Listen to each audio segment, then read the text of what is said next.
Então, eu quero dizer novamente boa noite a todos, obrigada pela oportunidade de estar aqui, obrigada ao Ismael pelo convite, né? Fui escolhida novamente para estar aqui uma outra vez e novamente agraciada com uma leitura tão cativante, tão incrível, que me trouxe assim conhecimentos imensos sobre algo que me interessa, mas que eu às vezes não sei por onde começar, né? Já que a minha formação ela está em um outro plano.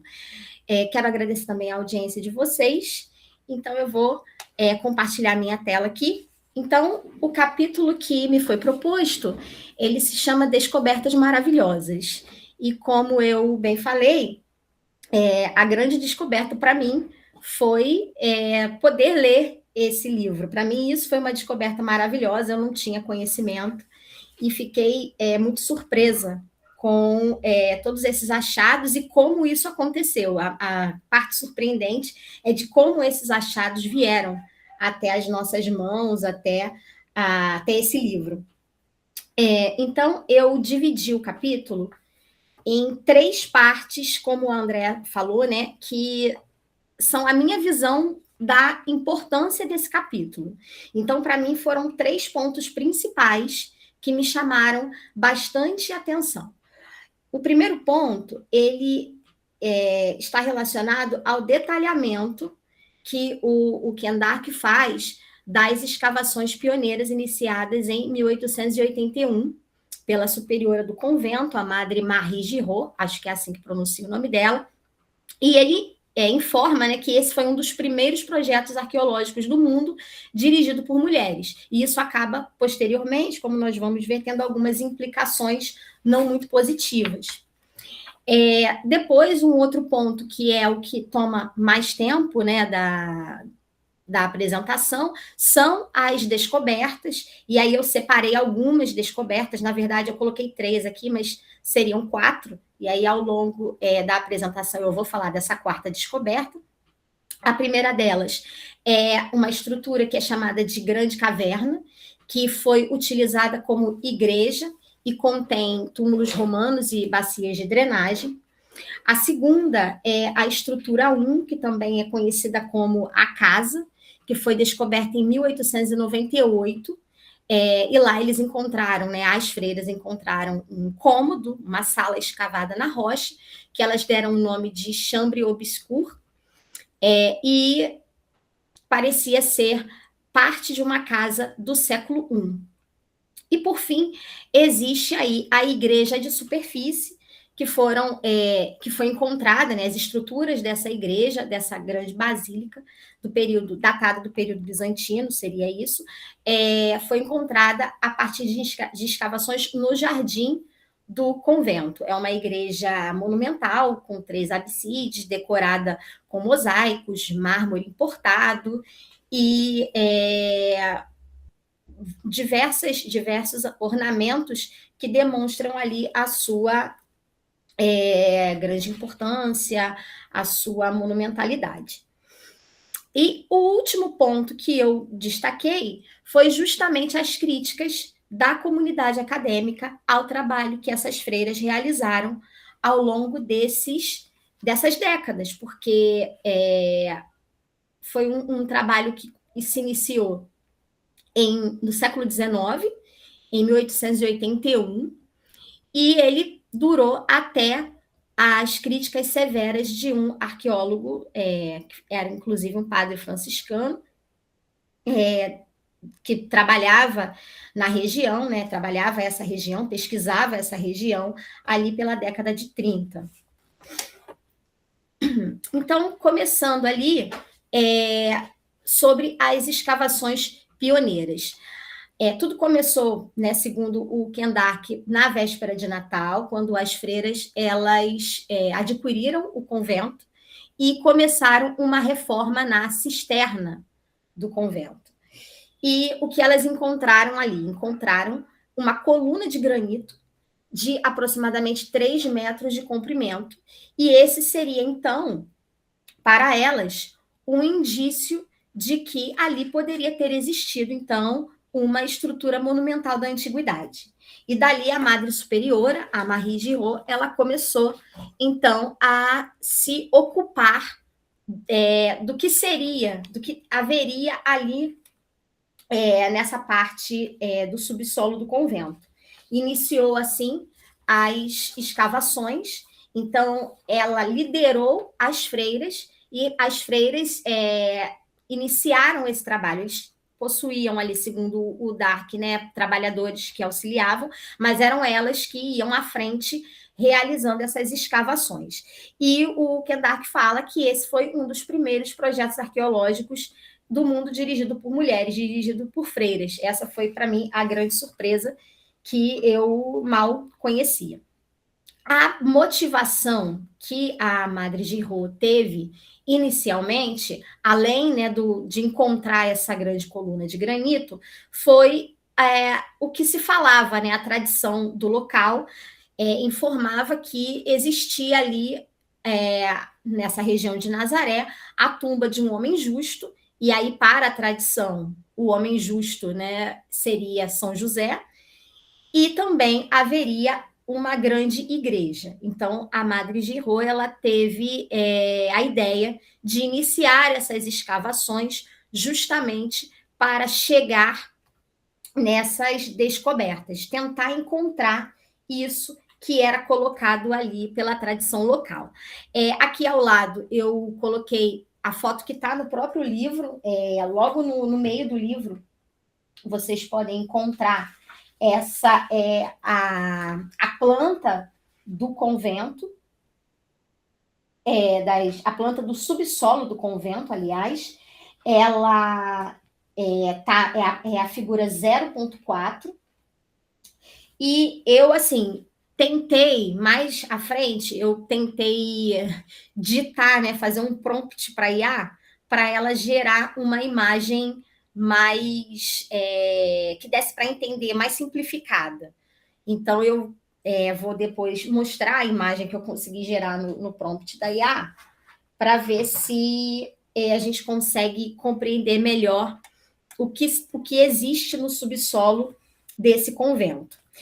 Uma das coisas que eu destaquei do livro, que para mim ficou bem assim marcado quando eu li a primeira vez, né, que eu li o capítulo mais de uma vez, mas o que me deixou assim bem encantada sobre esse pioneirismo das freiras está no final da página 82, lá no penúltimo parágrafo, e no início da página 83, quando o Ken Dark fala justamente da grande dificuldade que era fazer escavações durante o século XIX, com toda a precariedade tecnológica, com a falta de iluminação que existia no local, com o perigo de desabamento, entre outras coisas. Essas freiras conseguiram levar essa escavação durante muitos anos, utilizando os hábitos conventuais do século XIX. E isso, para ele, foi surpreendente, e para mim também. Eu, como sou católica, né, sou a única católica aqui, ao que parece, para mim isso é de grande valia ter essa informação. Foi algo que me deixou muito feliz. O segundo ponto, né, que eu destaquei do livro foram as descobertas. E aqui a primeira grande descoberta que as freiras fizeram a partir de 1884 foi a Sala Abobadada, que é essa primeira imagem aqui. Em seguida, elas encontraram a Grande Caverna, que é essa segunda imagem, que está logo abaixo, e nessa Grande Caverna, né, eles encontraram também, nas proximidades dela, o túmulo, que elas chamavam de túmulo do bispo, devido a um esqueleto encontrado ali com um anel. Eu preparei um textinho para ver se eu não me perco, né? Mas eu vou ler alguns trechos e vou explicando de acordo com a necessidade, né? Então, esse túmulo, depois, né, a arqueologia moderna sugere se tratar de um sepultamento judaico, né, do período romano. Não é exatamente o túmulo de um bispo, como as freiras haviam idealizado.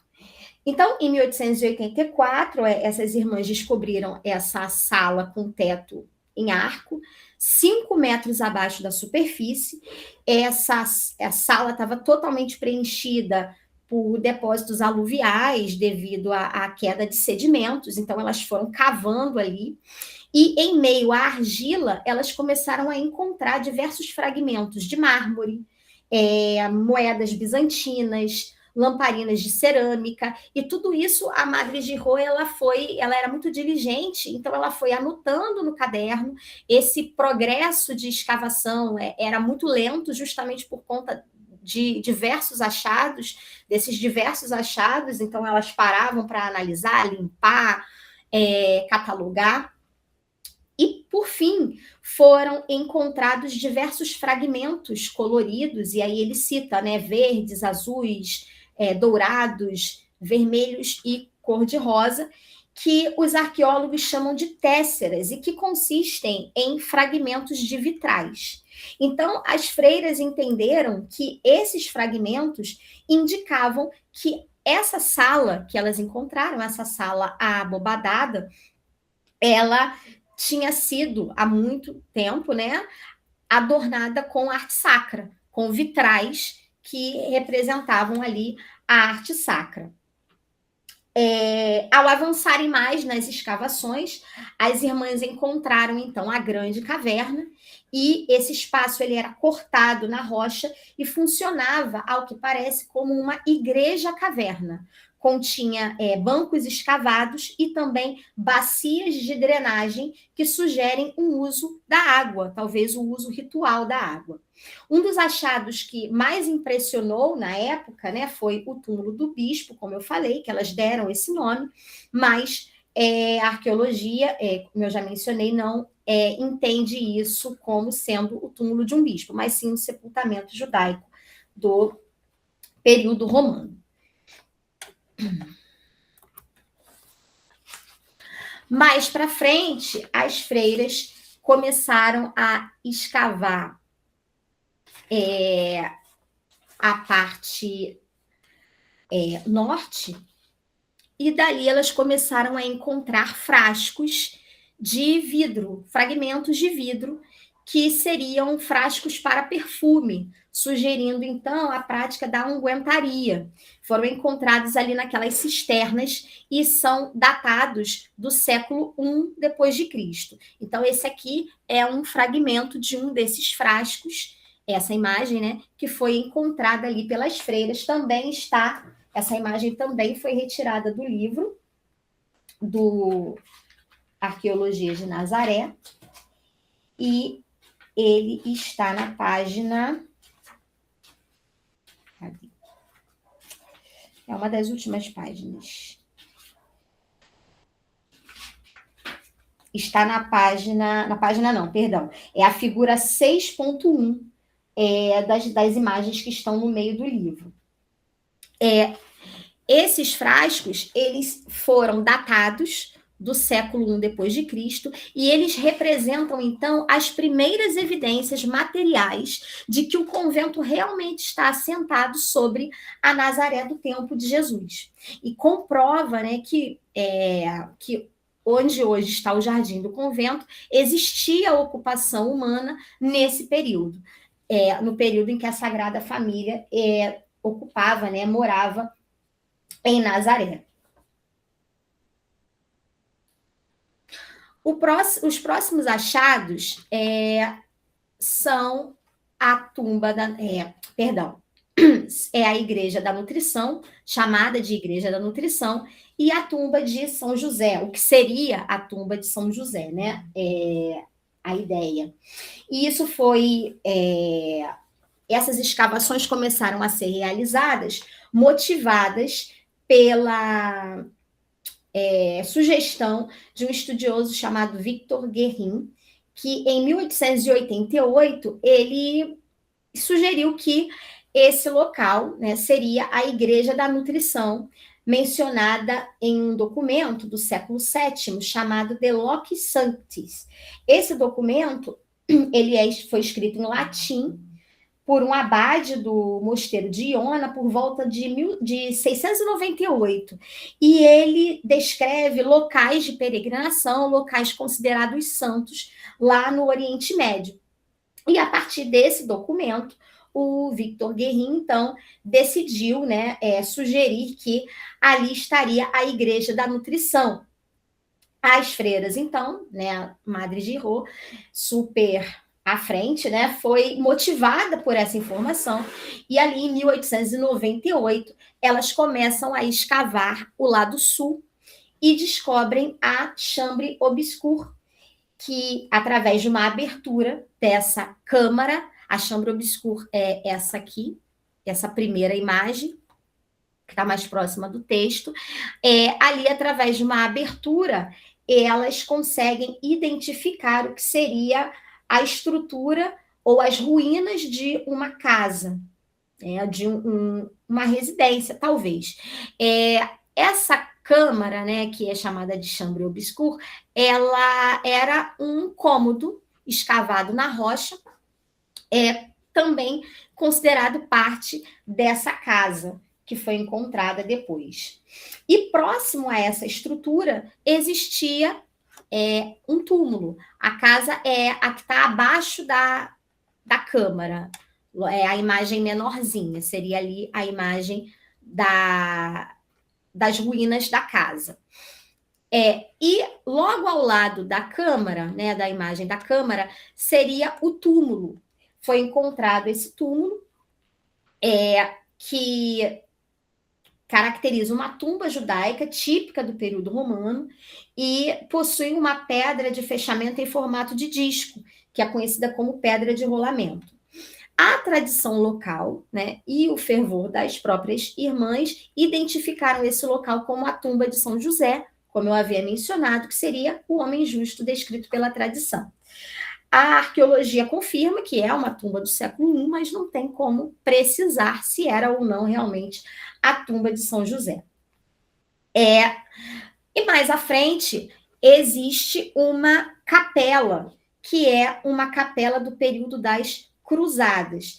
Essa capela, ela estaria ali próximo ao túmulo, né, a tumba de São José, e indicaria ali que os cruzados já veneravam esse local, pois eles depositavam, ali foi encontrados porões de ferro, de cavaleiros, né, artefatos utilizados por eles. Então, esse local seria um local de veneração, inclusive de honrarias militares.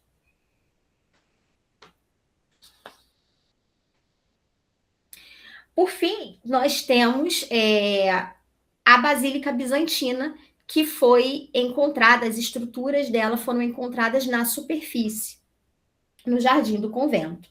Então, as escavações no jardim revelaram que acima destas relíquias subterrâneas erguia-se uma basílica monumental com 3 absides, construída com blocos de calcário suavizados e decorada com capitéis de mármore importado e mosaicos dourados. A estrutura e a decoração sugeriam que se tratava de uma basílica do período bizantino. Então, era monumental. Existe até... Deixa eu ver se eu coloquei aqui. Tá, aqui. Essa aqui é uma imagem que o Ken Dark coloca também no livro, que eu achei um pouco mais fácil de entender de como que está dividida a parte subterrânea do convento, né? Um pouco menos cheia de elementos do que aquela primeira planta. E aqui dá para ver claramente que existe o compartimento da abóbada cruzada.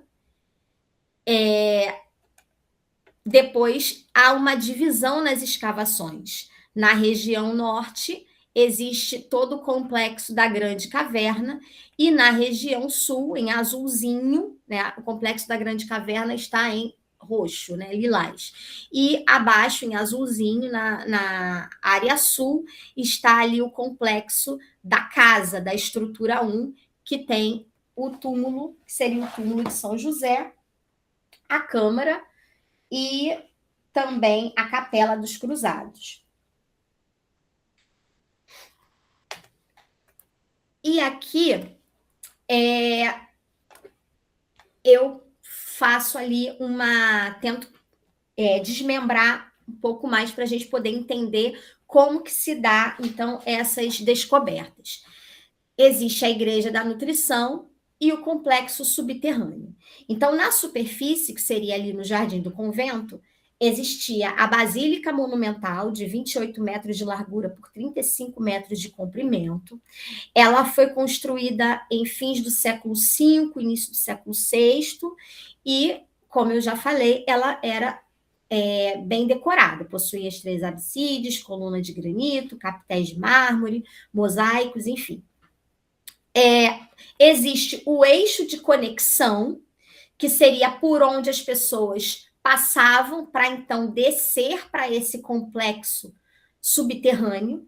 Então, já nesse período da construção dessa igreja superior, havia o conhecimento desse complexo subterrâneo. E esse complexo, então, foi sendo organizado para que as pessoas pudessem visitar esses locais. Então, se tornou um local realmente de veneração, de peregrinação. Então, foi construída aquela estrutura abobadada, né, que se divide para vários lados. No caso aqui, o lado norte com o complexo da Grande Caverna e o lado sul com a estrutura da casa do século I. Então, esse seria um eixo de conexão, e ali foi encontrada uma escadaria de mármore branco que faz o acesso à área subterrânea. Essa área foi preservada, então, como sendo realmente um local importante da vida de Jesus, um local santo. Aí aqui, né, como eu falei para vocês, eu fiz um prompt para tentar que a IA me desse uma imagem. Foi isso que eu consegui, eu espero que dê para entender mais ou menos. Então, existe nesse complexo subterrâneo as relíquias, e ali nós temos a sala central, que é a sala medieval com o teto abobadado. A partir daí, essa sala vai para a ala norte, onde tem a Grande Caverna e a Igreja Caverna Bizantina, e lá são encontrados o poço de luz circular no teto, o banco de rocha com as bacias de drenagem, como eu falei, porque existia a utilização da água, essas bacias eram interconectadas, e também o túmulo do bispo, que na verdade não era exatamente o bispo. Na ala sul o que eu chamei de coração da tradição, né? Da igreja primitiva. Que tem a chambre obscura, a estrutura 1 que as freiras chamam de a casa, onde seria a casa, né, da infância de Jesus, e o túmulo 1, que seria o túmulo de São José. Também associado a esse túmulo, a Capela dos Cruzados, né, que fica ali ao lado da tumba. Então, foi essa tentativa de criar uma visualização melhor. Tomara que tenha dado certo.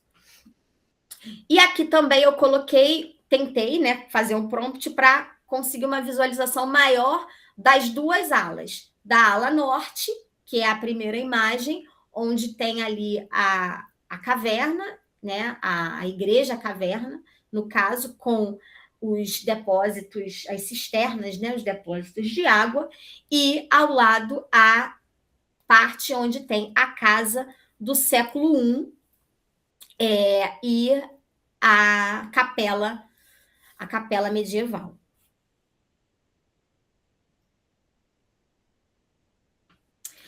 Por fim, né, o outro ponto que eu destaquei, que me chamou a atenção no capítulo, foi justamente as críticas que as freiras receberam depois de todo esse trabalho, depois de tudo isso que elas descobriram, depois de todas as anotações minuciosas, ainda que fossem anotações de leigas com relação à arqueologia, né? Foi algo realmente incrível de se fazer. Elas receberam críticas muito duras sobre esse trabalho, sobre aquilo que elas publicaram. Então, assim que a Madre Marie Giraud começou a ter essas descobertas, né, ela decidiu publicar um esboço das descobertas numa revista acadêmica. E eu espero que o meu francês esteja bom. A Revue Illustrée de la Terre Sainte et de l'Orient Chrétien. Acho que é isso, tá, gente? Desculpa aí. Então, os ataques começaram assim que ela fez essa publicação. Foram praticamente instantâneos. E o que esses críticos alegavam, né? Que elas eram outsiders, porque elas não tinham conhecimento da arqueologia, elas não estavam inseridas ali no grupo de arqueólogos da escola franciscana de arqueologia bíblica, que era quem dominava os estudos da região.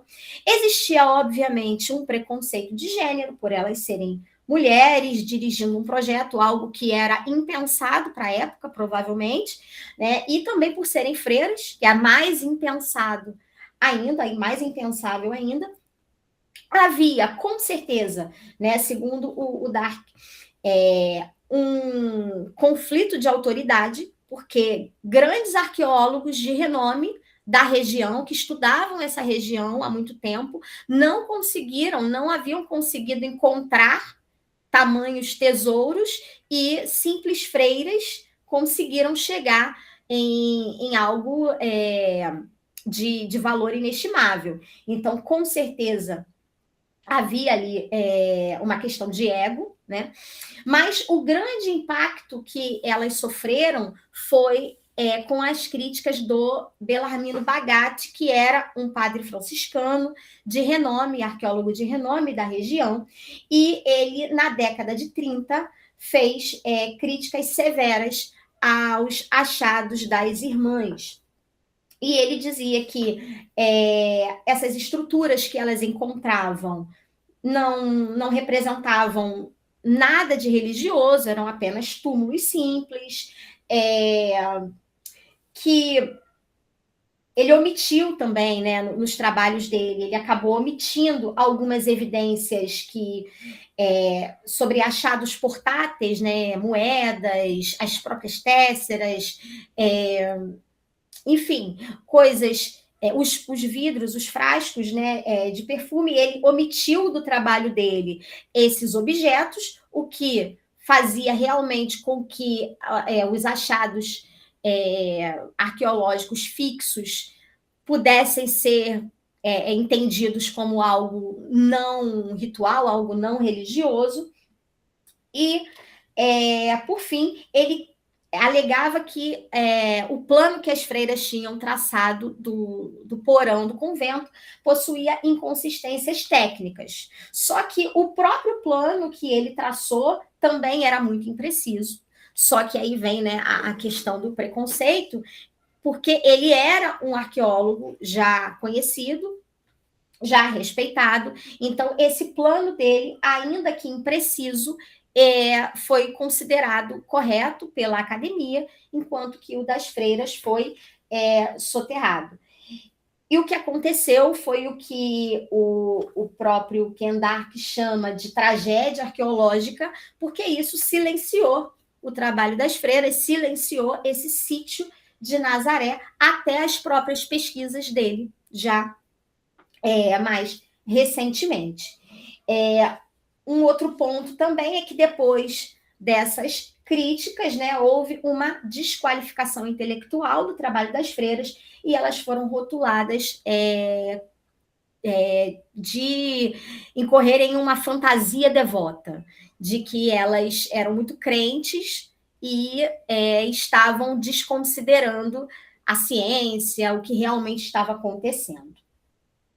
O ponto que eu não destaquei aqui, mas que também vale falar, né, foi quando algumas pessoas mal intencionadas, ao saberem desses achados arqueológicos, começaram a frequentar o convento, talvez se passando por padres e seminaristas. O Ken Dark ele relata 2 casos um caso de padres e outro caso de um grupo de seminaristas que chegavam ao convento alegando que estavam estudando a região, que queriam ver os achados que as freiras possuíam guardados, né, no pequeno museu que elas fizeram lá para depósito das peças, e elas permitiam, por credulidade, por realmente acreditarem que se tratavam de pessoas religiosas, de padres, vindos de Roma, que era o que eles alegavam, e elas acabaram perdendo muitos objetos de valor, principalmente moedas do período bizantino, moedas do período medieval, que não foram recuperadas até hoje. Tá? Então, existem aí vários objetos arqueológicos importantes que não são mais encontrados, que não foram mais encontrados depois desses furtos. Bom, como conclusão, né, eu acredito no seguinte, né?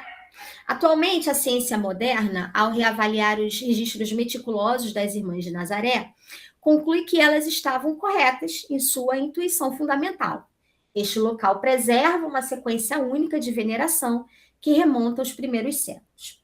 Para o fiel e o acadêmico, as pedras de Nazaré deixaram de ser mudas e passaram a narrar a história de uma comunidade que, através de basílicas e cavernas, protegeu o lugar onde Jesus teria vivido.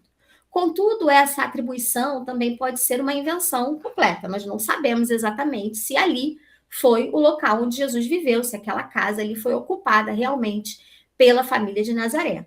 Não há como o estudo arqueológico ou histórico decidir entre essas opções com base nas evidências atuais. Tudo que se pode afirmar é que a estrutura 1 provavelmente era considerada, pelo menos desde o século V e possivelmente desde o século IV, como o local onde Jesus foi criado. Desta forma, ainda que este não tenha sido o exato local da residência da Sagrada Família, o que mais importa com relação aos achados é o vigor da atividade religiosa na região, que foi preservada pela fé de pessoas comuns e sobrevive desde a antiguidade até hoje. Então, eu acredito que o Ken Dark quer transmitir aqui é justamente essa ideia de que esse local ele tem sido utilizado como local de veneração, de peregrinação, desde o cristianismo inicial, desde o cristianismo primitivo, e foi sendo modificado para atender ali às necessidades dos fiéis que vinham depois. Então, se tornou um local de peregrinação de cruzados, depois foi feita uma estrutura para uma estrutura no período bizantino para abrigar uma igreja, depois uma basílica. Então, eu acredito que essa é a grande importância do local. Para além de ele ter sido realmente a residência de Jesus ou não, a importância é justamente a sobrevivência desses locais de culto, a sobrevivência dessa atividade religiosa até os dias de hoje. Bom, queria desde já agradecer também ao meu amigo Ismael, um amigo querido, né, um historiador que eu admiro muito também. Andréia fez a apresentação maravilhosa, foi tudo muito bem, agradeço pelo carinho, também agradeço pela participação da Érica, por ter também ouvido suas reflexões nesse momento, tá? Então, eu vou espelhar aqui minha tela. Quero aprofundar aqui um pouco já a questão do livro. Eu gostei bastante desse capítulo, né, o capítulo 4, que tem por título Explorando a Venerável Casa. Né? Se no capítulo 3, o autor ele se concentra nessa questão das freiras e na questão das críticas feitas a ela, agora o autor ele vai trazer o olhar de um outro pesquisador, de um outro profissional, né, que é já o Henri Sens, né, que é um padre, né, nós vamos falar já mais calma sobre a questão biográfica dele, mas eu queria primeiro ressaltar como esse capítulo ele é interessante, porque ele já vai ser aqui bem mais acadêmico, o autor, não que ele não tenha sido nos outros capítulos, mas especificamente esse, ele vai tratar dos passos de uma pesquisa acadêmica séria. E ele vai mostrar isso nesse capítulo, né? E também vai mostrar os erros e acertos. É isso que eu mais gostei nesse autor, porque ele, ao mesmo tempo que ele faz a crítica, ele reconhece também o valor, né? Então, eu achei interessantíssima a forma de escrita dele, ao mesmo tempo que ele vai ali criticar alguns elementos teóricos e metodológicos do ambiente em que está sendo estudado, ou então do profissional que fez, né, ou até mesmo das freiras, ele ainda reconhece o valor de tudo aquilo que está acontecendo, né? Então eu gosto bastante desse tipo de crítica, né, que é feito no livro, né? O que a gente pode chamar aí de crítica construtiva, né, entre aspas, mas que traz aí reflexões até para nós, como pesquisadores, como acadêmicos, de que a gente não pode sair por aí acabando com a pesquisa de alguém como se fosse uma briga de herói e vilão, porque isso não existe, né? Na academia isso não existe. Existem apenas visões diferentes de um mesmo fato, né? E a gente precisa tratar de cada visão como essa. Então, a partir de agora, eu queria mostrar aqui o início do que o Ken Dark ele vai tratar, né, com a gente. No capítulo 4, ele vai falar sobre a pesquisa de um padre, né? Inicialmente, ele vai tratar um pouco da biografia desse profissional, desse estudioso e também desse religioso. Nós temos aqui Henri Seynes, né? A foto é diretamente do livro, né, retirada diretamente do livro, e ele tem uma pesquisa onde ele dedica toda a sua vida. Esse padre, ele dedica toda a sua vida à tentativa de encontrar o que podemos chamar de a casa onde viveu os pais de Jesus, né? No caso, José e Maria, e que também pode ser chamado de Sagrada Família. Ele acreditava que essas freiras tinham achado, basicamente, essa casa, essa venerável casa, por isso o nome do capítulo 4. E aqui nós temos o Henri tendo toda uma preparação para isso, para pesquisar sobre isso. O que levou a ele a descobrir esse fato, né? Ou então, a pelo menos problematizar essa descoberta. A partir de 1897, que é quando ele nasce, né, em Marselha, na França, ele tanto atua como arquiteto, como também desenhista, né? A gente vai ver isso muito durante o capítulo 4, o elogio do próprio autor, do Ken Dark, em como ele é um ótimo desenhista, ele vai se destacar muito nisso, o Henri, e somente em 1935 e 36 é que vai realmente aí começar a se mexer o período, né, da sua biografia com relação ao que é discutido no capítulo 4. Também vale ressaltar que ele ingressa na Ordem dos Jesuítas, ele é ordenado em 1933 e então começa a sua trajetória a partir do Pontifício Instituto Bíblico de Jerusalém, tá? E então ele começa os seus estudos. Só que aí a gente vai ter, é aqui que eu acho fascinante como o autor ele vai tratar essa questão. Ele poderia caminhar, tem dois caminhos para você analisar esse processo que ele vai contar, né? Esse capítulo 4, ele é para contar a história da pesquisa desse padre, do Henri. E, basicamente, ele poderia ir por dois caminhos. Um, de criticar tudo, ou dois, de aprovar tudo, transformando em um compêndio apologético. Ele poderia caminhar por esses caminhos, mas ele foi por um meio termo. Ao mesmo tempo que ele critica, ele reconhece. Ao mesmo tempo que ele reconhece, não deixa de falar dos defeitos. Ao mesmo tempo que ele traz os apontamentos, ele já volta com o profissionalismo do autor. Então veja que a todo tempo ele faz uma espécie de ping-pong entre elogiar, criticar, elogiar e reconhecer a abordagem do autor. Então, é fascinante como ele faz isso, né?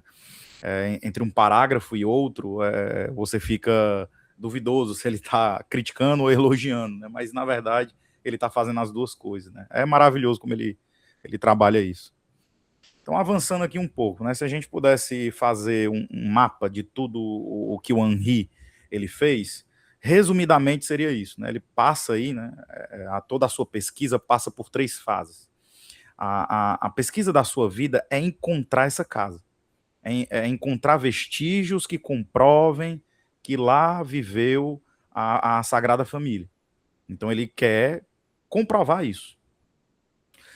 Só que a sua trajetória acadêmica vai começar já do que foi dito, né, no capítulo 3, pela Érica, né, que é o Bellarmino Bagatti, que ele vai desmontar o argumento do Bagatti, né, porque ele vai encontrar aí uma imprecisão no que foi desenhado, né, na planta que foi desenhado, justamente porque ele omitiu algumas coisas, ou no caso eu me refiro ao Bagatti, não ao Henri, e o Henri ele vai fazer isso, né, ele vai tornar isso como se fosse uma missão de encontrar esse local. Para isso ele precisava primeiro tratar da planta de Bagatti, né, com a planta de Bagatti, ele consegue aí mostrar os erros, né, apontar os erros do Bellarmino Bagatti, em 1936.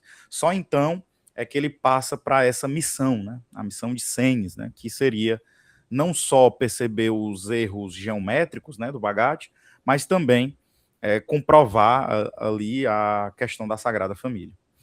E ele também vai fazer isso porque ele acredita piamente, né, na palavra das freiras que encontraram, justamente que elas encontraram o túmulo de José, tá? De São José. Então nós temos essa questão, né, esse caminho que o Henri ele quer fazer, ou trilhar, melhor dizendo. E aqui vai o primeiro elogio, né, do autor, que realmente deve ser elogiado, né, com muita profundidade, que seria justamente o terreno inóspito a qual ele deveria trabalhar. E aqui entra já uma reflexão minha, é que eu achei interessantíssimo, porque o livro ele tinha tudo para se tornar apenas um livro descritivo. Mas o Ken Dark, ele traz insights, ele traz reflexões, que não é muito comum em livros de arqueologia. Isso não é muito comum. O que me chama a atenção é as problematizações que ele faz, as reflexões que ele vem trazendo e aplicando isso no mundo acadêmico. Isso não é tão comum quanto parece. Livros de arqueologia, principalmente aqueles que estão tratando de escavações, eles correm sério risco de serem extremamente metódicos, ao ponto de ser praticamente um livro de exatas, né? Vamos dizer assim, vamos colocar assim, bem pejorativamente falando, né? Ele corre esse risco. Porém, não é o caso aqui. Ele traz, sim, obviamente, todo esse material, porém, ao mesmo tempo, ele traz síntese, ele também traz reflexões e problematizações. O primeiro elogio do autor é justamente as condições em que o Henri teve que trabalhar e fazer todos esses desenhos, né? O grande foco ali do Henri era os desenhos, ele era um exímio desenhista. Ele tinha esse método de desenho, né, que seria arqueologia arquitetônica, e ele era muito bom no que fazia. Agora ele teve que trabalhar isso no escuro. Eu não sei vocês, mas eu não vejo nada nem de dia, imagine no escuro, né? Então, assim, é extremamente complicado, tá? Fazer isso. Então, imagina aí você tá numa caverna, praticamente, com uma vela como lanterna, num local escuro, aonde você está tentando mapear uma coisa para poder desenhar. Então, é horrível, é inóspito, é algo que não tem como ser feito sem todo um trabalho sólido, que tenha ali uma metodologia e seja técnico. E foi o que o Henri ele trouxe, né? Então, ao mesmo tempo que ele está lá em condições extremas, ao mesmo tempo ele consegue ter toda uma metodologia onde ele utiliza da arqueologia arquitetônica, onde ele utiliza isso para fazer desenhos com absurdos detalhes, tá? Então vale aqui ressaltar o elogio do autor, né? E ele vai estar sempre elogiando nesse foco, né? Ele vai elogiar muito porque o Henri, ele se tornou no século XX uma referência com relação aos seus desenhos, né?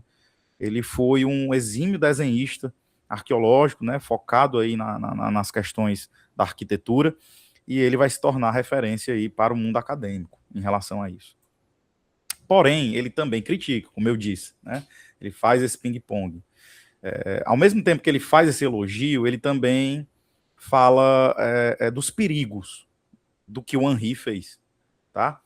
O Henri, ele fez uma caminhada acadêmica muito boa, mas ao mesmo tempo muito perigosa, que seria pegar a problematização e a hipótese a partir da conclusão. Ele já acreditava nisso, né? Ele tinha ali uma premissa de que estava lá a casa da Sagrada Família. Então, para o Henri, isso já era um fato para ele. E aí ele foi tentando comprovar esse fato, que na ordem do que temos como pesquisa acadêmica, isso está errado. Você precisa não começar pelo objetivo final, você precisa começar pela problematização, formular a hipótese e assim sucessivamente. Já o Henri, ele estava procurando comprovar o que ele acreditava. Isso gerou uma série de problemas, né? O Ken Dark, ele vai enumerar essa série de problemas. Aqui eu concentrei em algumas, né? A primeira delas seria a premissa geométrica, né? Ele estava tão focado em querer achar a Sagrada Família que ele começa a ter ali muitos vacilos, né? Digamos assim. E também prejudicou a sua própria pesquisa, né? Nós vamos ver isso ao decorrer do capítulo, que ele mesmo prejudicou a pesquisa dele. Ele acaba fazendo escavações que não era para ter feito e acaba perdendo o terreno inicial, né? Então nós vamos ver isso durante o capítulo 4. Tá? Basicamente ele assumiu que tinha lá paredes modernas que eram totalmente retas, né, com ângulos exatos, e a gente sabe que não funciona assim. Mas ele presumiu isso. Ele não só presumiu isso, como ele colocou nas plantas. E esse erro, né, começou a gerar outros, que foi justamente o que ele escreveu. Ele misturou tanto a observação do estado atual do que estava acontecendo ali com o que ele achava, com o que ele seria. O Henri, ele sempre vai trabalhar com isso. Seria. E isso é um problema, porque ele vai colocar o seria como se fosse. E seria não está no mesmo local do que é de verdade. Então, são premissas que ele não faz essa distinção, principalmente na parte dos desenhos. E, por último, foi que ele deixou vários fragmentos de fora da sua pesquisa, porque depois foram feitas, depois do Henri, inclusive ele nem conclui, né, o trabalho, porque, infelizmente, ele vem a falecer, mas, depois das outras escavações, percebeu-se que no trabalho do Henri, ele deixou de fora muita coisa. Ele focou tanto nessa questão de achar a Sagrada Família que ele ignorou muitos buracos, postes, valas, drenagem, tudo isso ele ignorou durante a sua pesquisa. E não só ele em si fez isso, como os próprios objetos que lá foram encontrados, né, no período em que as freiras encontraram, né, elas armazenaram de forma improvisada os objetos que encontraram, contaminaram o acervo. Agora, claro, aqui o Ken Dark, ele vai tratar não de uma forma como uma crítica crua, né, mas sim fazendo ressalvas, né. É claro que tem todo aquele contexto das irmãs, elas serem leigas, então ela realmente não tem como manusear esse tipo de coisa, mas tudo isso prejudicou a pesquisa do Henri, né, que foi a contaminação do acervo e a perda das relíquias, né, porque muitos membros fiéis, as irmãs, elas davam relíquias, achados, e que se perderam totalmente, tá? Então, ele começa um outro erro, né, que seria destruiu sua própria pesquisa. Com essa ânsia de querer achar logo o túmulo da Sagrada Família, ele começa a fazer técnicas que não eram mais feitas já no seu tempo. Já no seu tempo. Não era algo da época dele, né? A gente pode já pensar isso, mas não, já no tempo do Henri, já não era feito isso, né? Que seria escavar com uma picareta. Então ele destruiu a camada original. Tanto que isso prejudicou a própria pesquisa dele, porque ele não conseguiu provar, justamente porque ele destruiu, como também destruiu as pesquisas futuras. Não tem como mais averiguar, porque ele destruiu com a picareta. Nessa ânsia de querer encontrar logo o túmulo da Sagrada Família, ele destrói o piso real, o verdadeiro, né, o primeiro piso, digamos assim. Né? Sabemos que é uma construção e vai uma camada se formando ao decorrer do tempo em cima da outra. Né? Então ele não só destrói, como ele perde de vista cinzas, carvão, vidro queimado, todos os rastros que foram sendo deixados ali ao decorrer da história. E então ele faz aí, desse período, né, de 1940 até 63, que é a sua última missão, ele faz todos os desenhos que ele pode, né, com o que ele tem, né, basicamente. Né? Mas só nos anos de 1951 e 1963 é que ele tem o auge da sua pesquisa, né, que é quando ele aproveita muito dos materiais que tem lá e também ele explora a cisterna que foi escavada. Né? Então, a gente tem toda essa linha do tempo aí que eu coloquei sobre as escavações, né, que vai ser feita, porém ele não consegue concluir o seu trabalho, justamente porque ele vem a falecer, né, em 1963, tá?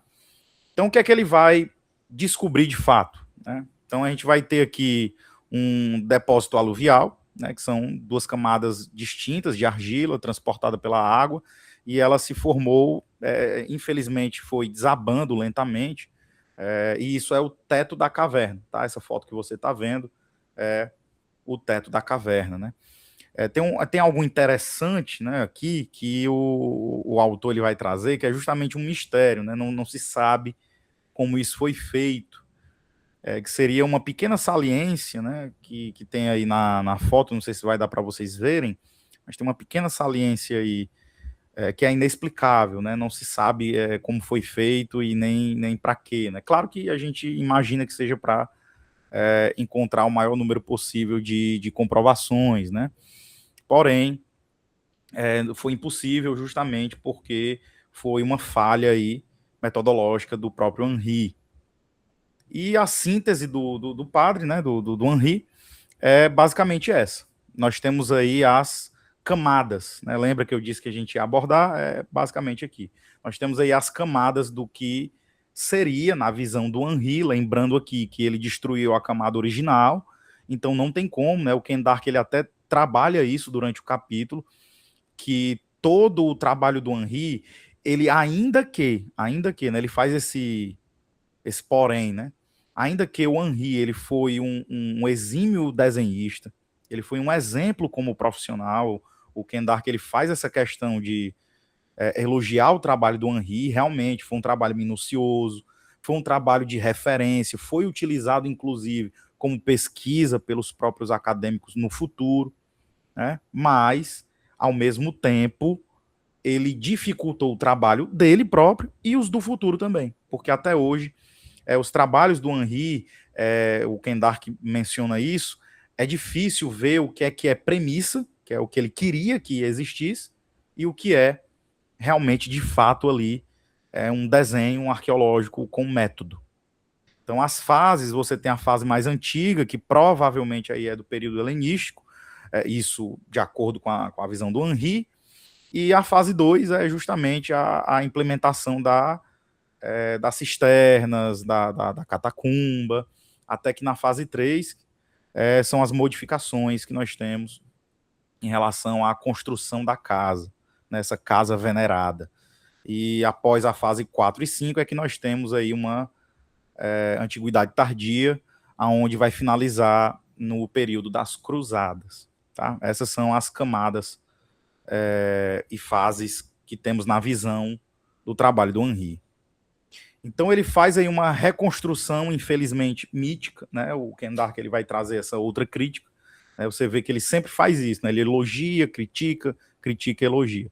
Ele vai, infelizmente, dizer isso, né? Que é uma reconstrução mítica, porque não dá para a gente saber até onde vai a premissa do Henri e onde vai a metodologia do Henri, né? A reconstrução final, ela não tinha nada nem mesmo de bizantino, como também não tinha a da Sagrada Família, né? Tem até um relato que o Ken Dark faz também, que o Henri ficou insistentemente furando um mesmo local para ver se ele encontrava algum tipo de vestígio onde ele achava que seria lá, finalmente, o túmulo da Sagrada Família. Foi isso? Não. Ele perdeu anos perfurando esse buraco. Então, veja, infelizmente não dá para reconstruir. A questão é essa, né? Porque ele trouxe uma perspectiva e uma convicção religiosa ao ponto de prejudicar a pesquisa. O problema não é a convicção religiosa, tá? O problema não é esse. O problema foi ele pautar por isso e achar que a conclusão vem antes da hipótese do problema.